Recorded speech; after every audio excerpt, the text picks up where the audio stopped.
Hello, and welcome to another edition of Camera Nostalgia.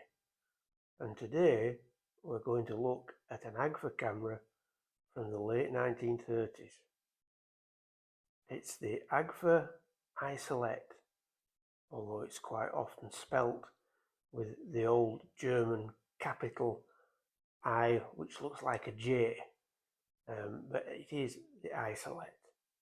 And this particular camera was produced from late 1937 up to either 1940 or 1942.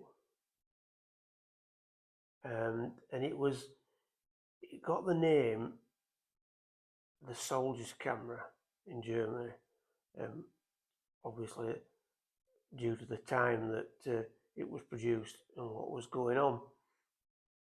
And when you think about it, folded up into a soldier's tunic, trousers pocket, you can see why it was popular with the German soldiers and how it got its name. So, depending on what sources you look at, production stopped in late 1940 or in 1942. Not sure which. There's information for both. But either way, let's have a look at it. It's quite unusual with it being all black, and the top that you see here, this top, it's not metal. It's called Trolite, and it's like a Bakelite, but it's not Bakelite, but very similar. And Agfa have used this for the top plate. And the disadvantage today is you quite often see cracked ones or chipped ones, but in its day it's probably be a good production and weight saving thing, easier to mould, quite a lot cheaper to produce, I would guess. And it's quite an unusual camera. If we turn it round, we can see at the back here we have a little lever, and that alters the frame of your viewfinder, and you can either take 2¼ square or 6x6 if you like, or you can take the 4.5 by 6, so the rectangular format. So you've two formats available on one camera, which is quite handy, especially in the 30s when money was tight like it is today. You could get a lot more on, so you'd get 16 images on instead of 12 if you went to 4.5. As you can see, there's various versions of this camera. You could get it with various shutters and lens combinations. Some were fairly basic and some were pretty good. So you got Compa Rapids, and then you got your cheaper shutters as well. So there was quite a broad price range depending on your lens and shutter. And today they're quite good because the bellows don't split like the post-war Jsolette bellows. Sometime early post-war, they went from leather to this hideous, cheap, shiny, plasticky material, and they just hole and split.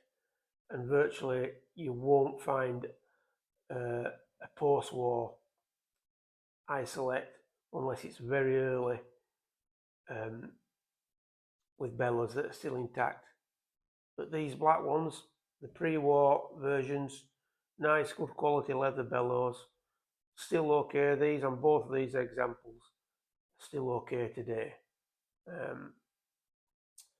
So that's worth knowing. We just have a look at the back views of them for a change.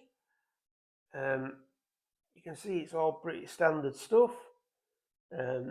You've got your wind on knob, and then you've got your door release button, which is that one there, and then your shutter. And then you've got your two red windows, and they're both marked. The bottom one is 6x6, 2¼ square. The top one is 4.5x6. So they're your two different windows, whichever format you've got on. And there is a couple of things to be aware of if you're planning on using and shooting with these cameras today. And the first thing is the focus mechanism. The lenses tend to seize up with the grease that Agfa packed them with when they were new. It wasn't particularly good quality, and today it's dried out and it becomes solid. So it's a solid mass of material, and if you're lucky, the lens will move a little. If you're unlucky, it will be absolutely rock solid. And also the shutters tend to gum up as well. Again, it's down to lubricants that haven't lasted. And in the worst case scenario, like the the one on the right there, because it's seized up solid and the previous owners tried to force it, it's actually knocked the whole lens out of alignment. So the lens isn't square. So if you're going to use them, be very, very careful.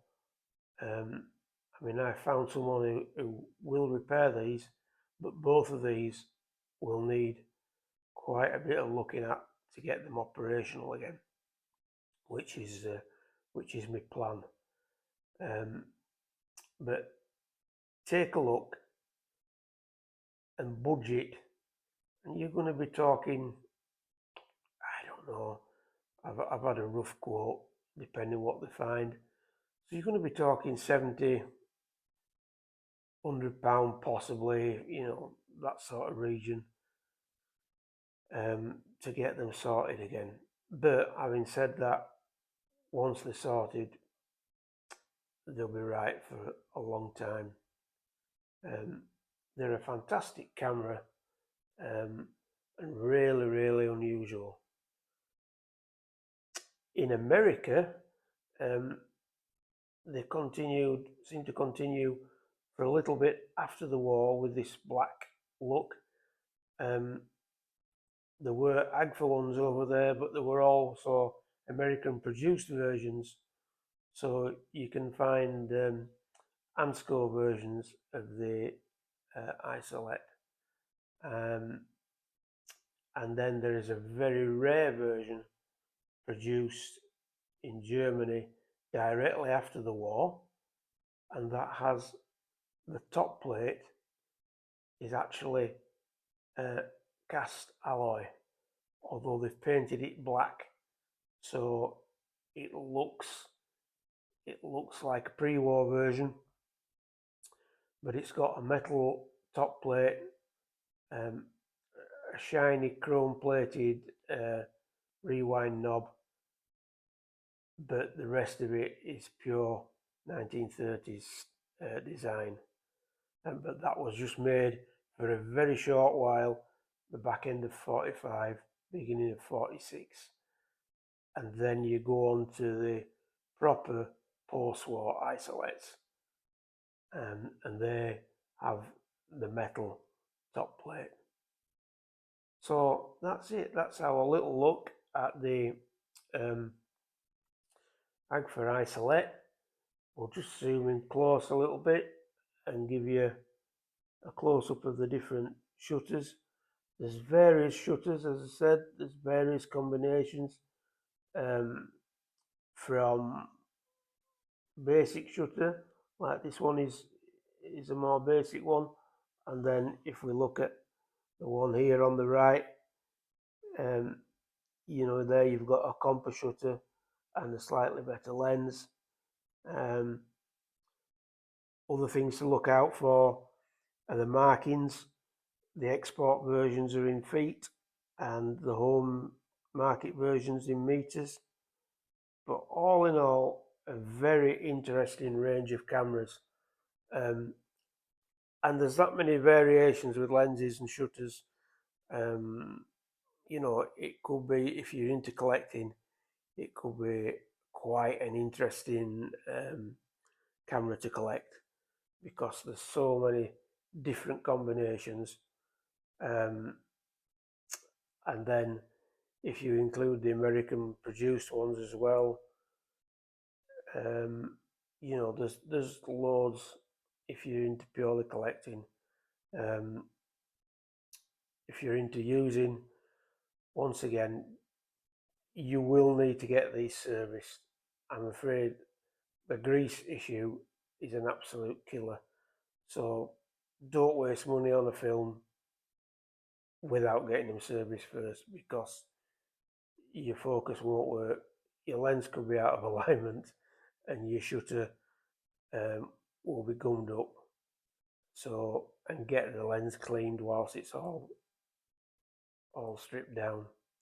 Okay, that's our look at the soldier's camera, the Agfa Jsolette of 1937 to 1940 or 42, depending